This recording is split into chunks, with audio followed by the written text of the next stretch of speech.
नमस्कार मित्रों, सुप्रभात। आज देशाटन पे जाना था। सोचा कि ये भी अपना एक नित्य कर्तव्य है कि हर रविवार हम वार्तालाप करते हैं। क्यों ना ये सिलसिला बना के रखा जाए।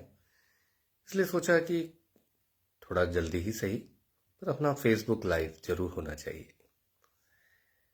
मित्रों, ये सिलसिला बहुत लंबे समय से चलता आ रहा है और ज़्यादा से ज़्यादा लोग इस पोस्ट को लाइक करते हैं और बहुत लोगों में शेयर करते हैं।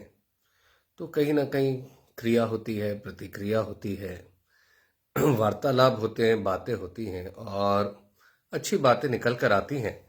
तो समाज में कोई ना कोई सकारात्मक पहलू इस बीमारी का, जिसको मधुमेह कहते हैं, वो आपके समक्ष उभर कर आता है और कहीं ना कहीं आपको उससे पार पाने में मदद मिलती है।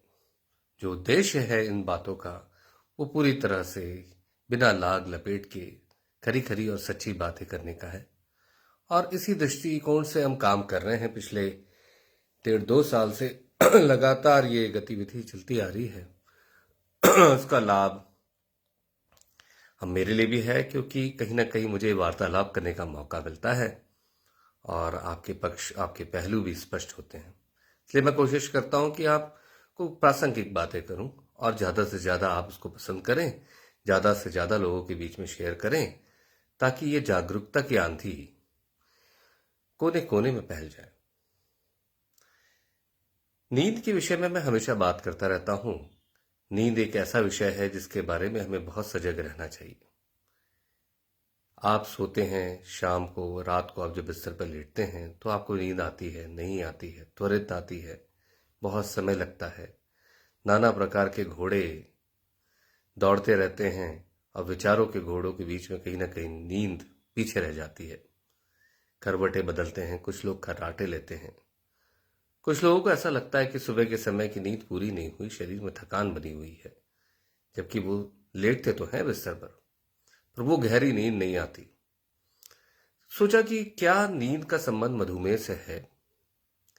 तो मित्रों, आपको ये जानकर आश्चर्य होगा कि नींद का बहुत ज्यादा संबंध मधुमेह से है। नींद न आने से, बराबर नींद न होने से, निर्बाध निद्रालीन न होने से मधुमेह हो सकता है।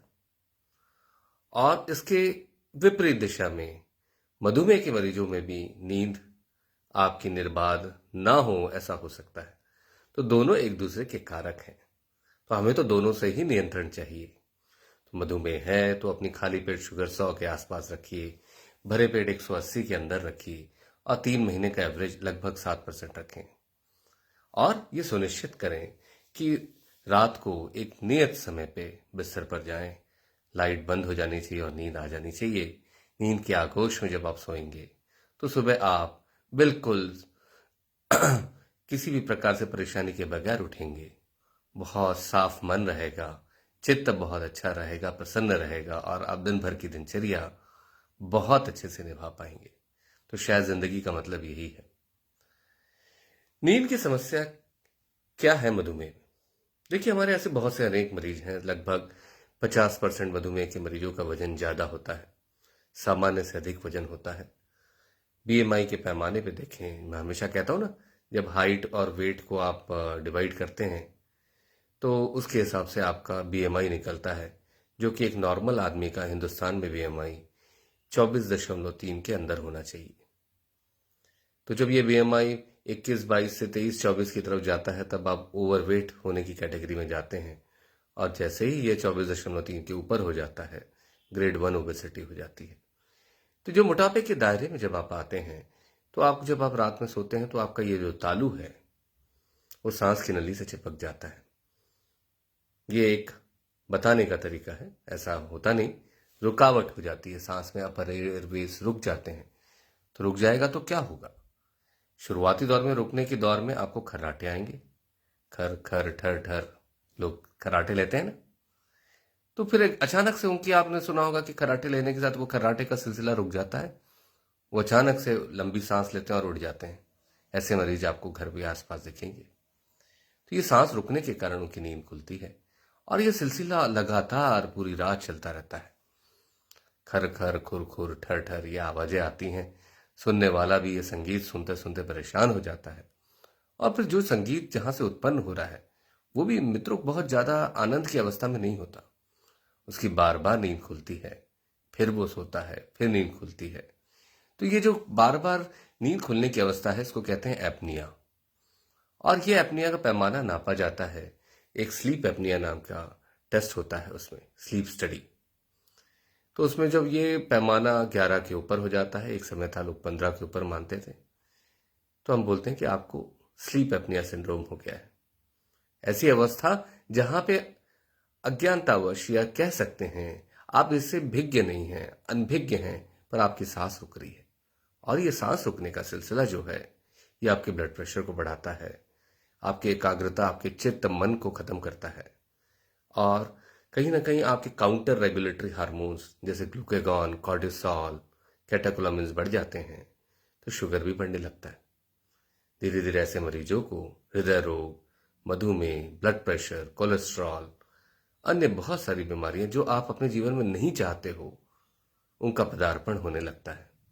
इसलिए बहुत जरूरी है कि अगर आपका सामान्य से अधिक वजन है तो अपना वजन कम करें और बराबर खान पान का ध्यान रखें। वजन आप कम करेंगे तो ये अवस्था बहुत हद तक कम हो जाएगी और आप बिल्कुल स्वस्थ अवस्था में जीवन जी पाएंगे। इसलिए कोशिश करें कि जब भी वजन ज्यादा हो और मधुमेह हो तो कहीं ना कहीं डॉक्टर से पूछिए कि मुझे नींद के कारण मधुमेह तो नहीं हो रहा। बहुत से ऐसे मरीज हैं जिनका 300-400 शुगर रहता है, रात में जब वो सोते हैं तो उनको उठ उठ के पेशाब जाना पड़ता है। तो जो पेशाब जाने की प्रक्रिया है वो कहीं ना कहीं आपकी नींद को तोड़ देती है और फिर आप एक चक्रव्यूह में फंस जाते हैं। नींद लगती है, पेशाब लगती है, आप उठ जाते हैं। तो ये अवस्था भी मधुमेह के मरीजों में बहुत सामान्य तौर पर देखी जाती है। तो मधुमेह के कारण भी नींद इस तरह से खराब होती है। नींद किसी भी कारण से खराब हो, स्लीप एपनिया के कारण नींद खराब हो या मधुमेह के कारण खराब हो, दोनों ही परिस्थिति में ऐसे हार्मोन्स बहुत ज्यादा उत्सर्जित होंगे जो कहीं ना कहीं आपके शुगर को बढ़ाएंगे, ब्लड प्रेशर को बढ़ाएंगे, कोलेस्ट्रॉल को बढ़ाएंगे और आपके जीवन में खुशियां कम होने लग जाएंगी। इसलिए मित्रों, सबसे ज्यादा जरूरी है कि सुबह उठिए, व्यायाम करिए, खान पान का बहुत ध्यान रखिए। भोजन उतना ही जितना आपके शरीर के लिए आवश्यक है। बड़े बूढ़े कह गए ना, अभी तो पितरों का भी समय चल रहा है, सर्व पितृपक्ष अमावस्या कल ही खत्म हुई है।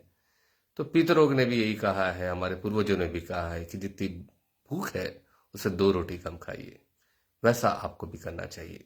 इस तरह से आप करते हैं, तनाव मुक्त रहते हैं, अपेक्षा नहीं करते हैं रिश्तों में, तो उपेक्षित भी आप नहीं होंगे। जब आप उपेक्षित नहीं होंगे तो मन उद्वेलित नहीं होगा, और मन उद्वेलित नहीं होगा तो कहीं ना कहीं आपकी शुगर भी नियंत्रित रहेगी। नहीं तो शुगर का नियंत्रण चला जाएगा अगर मन में कोई ना कोई बात उमड़ रही है, घुमड़ रही है, प्रेशर कुकर जैसा तनाव बन जाता है दिमाग में, तो वो नहीं बनना चाहिए। अपने अपने कुकर की सीटी हमेशा कोशिश करें कि वो ऊपर उठे, बजे और प्रेशर कम कर दे। तो ऐसे साधन भी ढूंढिए जो तनाव कम कर सकें। कुछ लोगों को दौड़ने, भागने, कसरत करने पे तनाव कम होता है। कुछ लोग संगीत सुनने के शौकीन हैं, कुछ लोग लेखन पे जाते हैं, कुछ लोग कुछ वाचन करते हैं, कुछ लोग सामाजिक संसर्ग करते हैं, लोगों से मिलते हैं, सामाजिक गतिविधियों में बिजी रहते हैं। तो ये सब तरीके हैं जहां आप अपने जीवन में तनाव कम कर सकते हैं। अच्छे सद्विचार, सत्कर्म करें तो जीवन में कभी ना कभी हो सकता है कि कुछ लोग अभी शुरुआती दौर में तकलीफों का सामना करें, पर मान के चलें कि अगर सही रास्ते पे चलेंगे तो आपके लिए नए रास्ते खुलेंगे और आपके जीवन में खुशियां आएंगी। इसलिए मेरा आपसे अनुरोध है कि मधुमेह अगर है तो कोशिश करें कि अपनी नींद की भी जांच कराएं, और अगर नींद डिस्टर्ब है, खर्राटे लेते हैं, तो कोशिश करें कि यह समस्या दूर होनी चाहिए। केवल ये खर्राटे लेने की बात नहीं है, केवल ये किसी को जो साथ में रहने वाले लोगों को परेशानी का सबब नहीं है, ये सबब आपके लिए और दूरगामी है। इसलिए इसको बिल्कुल ध्यान रखें और अपनी नींद सुनिश्चित करें। एक निर्बाध लंबी नींद होनी चाहिए जिसमें न खर्राटे हों, न कोई आवाजें हों। और जब आप लंबी निर्बाध नींद से निवृत्त हो जाएंगे, सुबह सुबह प्रातः उठेंगे, तो आपका मन और चित्त बहुत अच्छा रहेगा, आनंदित रहेगा, उत्साह रहेगा और जोश रहेगा। बुद्धि आपकी तेज हो जाएगी और दूरदृष्टि से आप कहीं ना कहीं अपना एक भविष्य बना पाएंगे। तो आशा है आपको मेरी बात समझ में आई होगी। इसलिए जब भी आपको मधुमेह है या मोटापा है और नींद की मेरे द्वारा बताई हुई समस्या आपको हो रही है तो सतर्क हो जाइए।